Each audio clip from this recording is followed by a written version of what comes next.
Voilà, bon, comment vous allez? Moi, je vous retrouve actuellement un mois après l'opération, donc un mois après l'opération et pas après que je sois revenu d'Istanbul, pas confondre. Donc déjà, je vous informe que dans cette première partie de vidéo, je vais vous parler de quelque chose. Si vous vous en branlez, vous pouvez passer et aller à ce timing-là qui s'affichera quelque part dans la vidéo. Et sinon, restez et puis je vous expliquerai quelque chose. Alors, il se trouve que je filme actuellement avec mon iPhone. Ça peut, au début, on peut se dire, bon, on s'en branle. Sauf que de base, je devais filmer avec une GoPro, qui était du coup bien plus pratique. Pourquoi? Parce que en fait, il se trouve que lorsque vous filmez avec une GoPro, bah, vous vous retrouvez à filmer en format MP4. Je pense certains me comprennent. Et puis quand vous filmez avec un iPhone, vous vous retrouvez avec des vidéos en format Move. Le problème, c'est que le format Move, c'est le genre de format que quasi pas de logiciel prenne en compte. En tout cas, pas le mien. Du coup, ça fait qu'actuellement, je me retrouve avec mon iPhone pour filmer. Bon, c'est très bien, hein, il a une très bonne qualité et tout ça, etc. C'est bien cool. Le problème, c'est que quand je passe les vidéos en format Move, du format MP4, le truc, c'est que je perds vachement en qualité, non seulement, et surtout, je perds vachement de temps à bien régler le son parce que j'ai dû mettre sur mon iPhone, du coup, j'ai dû brancher mon micro, etc.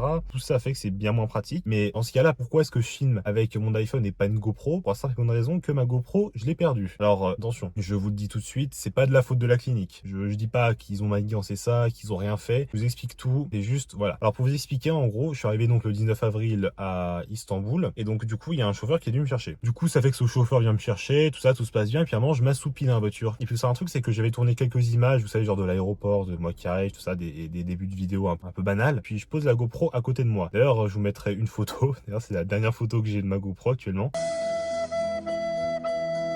Vous verrez sur cette photo-là, la GoPro qui était posée à côté de moi. Du coup, ça fait que bon, bah, je m'assoupis, bon, voilà. Je dors 10 secondes et puis à un moment, le chauffeur, il me réveille et il me dit, ouais, faut vite sortir, tout ça. Donc, bon, bah, je sors assez vite. Bon, bah, je sors, tout ça, je prends mes affaires, sauf qu'en sortant, je me rends compte de quelque chose. Ah, j'ai pas pris ma GoPro. Du coup, ça fait que bon, du coup, au début, je me dis, bon, je vais pouvoir la récupérer. J'arrive à l'hôtel, ça, je me dis, putain, hein, j'ai pas ma GoPro, comment je filme, tout ça. Du coup, ça fait que je me suis juste résolu à filmer avec mon iPhone, voilà. Du coup, ça fait que j'informe, du coup, Adam, qui m'est arrivé, tout ça. Et puis ça, c'est vraiment très cool. Ils sont pas juste dit, bon, on s'en branle, c'est juste une GoPro, de toute façon, bon. Non, non, ils ont vraiment essayé de la retrouver, tout ça. Ils ont vraiment appelé le chauffeur, tout ça. Au final, le chauffeur ne l'avait soi-disant plus. Et bien sûr, après, bon, j'ai eu des dédommagements, ils sont excusés, tout ça, ils m'ont offert des traitements pour s'excuser, etc. Donc ça, je les remercie vachement pour pas rester les bras croisés. Donc là, maintenant, ça, c'est la raison pour laquelle je filme, en fait, avec un iPhone et pas une GoPro. Donc voilà, ça fait un mois. Donc, je vous montre un peu la tronche que ça a, de devant. Comme ça, voilà, vous pouvez bien regarder. Voilà, les côtés. Je vais essayer de vous montrer derrière, mais je vous promets pas le meilleur point de vue de l'histoire.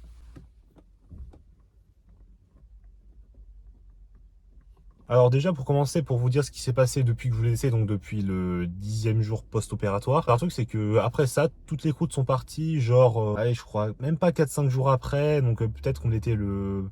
On était combien? Peut-être le 5 mai, pas plus. Les croûtes étaient parties. Donc après ça, le sérum, la lotion que je vous avais montré avant. Et donc du coup, en ces cas-là, il fallait juste mettre le shampoing. Et donc en mettant le shampoing, simplement avec les lavages, je me rendais compte qu'en fait, les petits cheveux, voilà, les petits cheveux qui m'avaient réimplanté, en fait les petits cheveux tombaient. En fait, justement, ça voulait dire que c'était bon parce que on va dire que ça marchait un peu sur le même principe que, enfin, ça c'est moi comme je l'ai compris, ça marchait un peu mieux sur le même principe que les dents de lait, si vous voulez. En gros, vous avez votre petite dent, donc là le petit cheveu en l'occurrence, et en ce cheveu, et au bout, il c'est un peu de la décoration parce qu'en fait il va jamais pousser vu que c'est un cheveu qui est mort. Et vous savez que ce cheveu, ben, va tomber avec un lavage ou alors va tomber avec un coup de vent. Vu que pendant les 10 jours qui ont suivi cette période où j'avais perdu toutes mes croûtes, donc jusqu'à à peu près 19-20 mètres, donc jusqu'à aujourd'hui, d'ailleurs ça continue aujourd'hui toujours, et ben en fait ces petits cheveux tombent. Et du coup, ça fait qu'il laisse place à d'autres cheveux qui eux sont un peu plus transparents, mais qui logiquement vont se fortifier, récupérer leur couleur et récupérer de la texture avec le temps. De toute façon, ça c'est normal, hein, c'est le procédure de reconstruction des cheveux.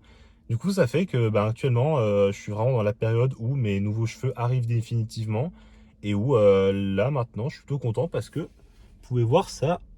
Ça a déjà de la gueule. Ça se voit encore que... putain, je transpire. Oula, je suis content. Donc là, depuis que je vous ai laissé aussi, j'ai commencé à prendre des cachets qui m'ont donné du coup pour vous expliquer. Ils m'ont donné un traitement qui dure 6 mois. Donc à base de comprimés de vitamines, à base de lotion, à base de shampoing et à base de produits que vous mettez sur votre cuir chevelu pour booster, si vous voulez, pour accélérer la repousse des cheveux. Et donc tout ce qu'ils m'ont donné là, c'est des choses que normalement vous devez payer à part. Mais vu que j'ai eu un problème, ils ont voulu me dédommager avec ça. Donc ça, je vous en remercie. Du coup, ça fait que je prends depuis que je vous ai laissé... Donc je prends des comprimés de vitamines 2 par jour. jours, je mets un espèce de produit qu'au début je croyais que c'était du minoxidil, mais j'ai pas l'impression que c'en est. C'est un produit qu'on met simplement sur la zone receveuse, qui est censé fortifier le cheveu, l'aider à repousser, etc. Et ensuite, j'ai pu recommencer à reprendre le minoxidil. Alors pourquoi est-ce que j'ai repris le minoxidil? Tout simplement parce que, comme vous le savez, ils m'ont implanté les cheveux là. Sauf que les cheveux derrière, ils sont pas cons, ils vont continuer à tomber jamais vous les entretenez pas. C'est arrivé à quelques youtubeurs dont je ne citerai pas le nom. Pour éviter d'avoir cette situation-là, de devoir y retourner dans un an parce que j'ai pas fait attention. Du coup, ça fait que j'ai repris le minoxidil et puis ça se trouve un jour je vais arrêter et puis ils vont tomber derrière. Et je vais devoir du coup retourner là-bas et j'irai grand plaisir d'ailleurs pour me faire réimplanter derrière et puis pour avoir définitivement une belle chevelure soyeuse jusqu'à la fin de mes jours. Voilà ce qui s'est passé depuis les jours où je vous ai laissé. Puis que je vous ai laissé, qu'est-ce qui s'est passé après au niveau de la démangeaison? J'ai commencé à avoir des démangeaisons là au niveau du cuir chevelu, donc en les zones où ils ont touché pour l'opération. Alors du coup, jamais il se passe ça, dites-vous bien que c'est normal. Parce que si jamais ça vous démange, ça veut dire du coup tout se reconstruit, le cuir chevelu se répare, les cheveux repoussent, etc. Quand ça démange, ça veut dire que c'est bon. Voilà. Un conseil, ne grattez vraiment pas parce que après ça peut vous laisser des cicatrices. On n'a pas tellement envie de ça. Donc actuellement, qu'est-ce que je peux faire un mois après l'opération? Et ben maintenant, je peux recommencer à porter des t-shirts comme vous voyez. Je peux recommencer à porter des casquettes. Je peux recommencer à faire du sport de façon normale. Genre par exemple reprendre la natation, mais je peux pas reprendre la natation avec un bonnet de bain par exemple. Et puis je peux commencer à reprendre mes douches normalement. Donc je peux recommencer à me laver le crâne normalement, à mettre des shampoings normalement. C'est tout ce que j'avais à dire pour cette période un mois post-opératoire. Donc maintenant je vous retrouve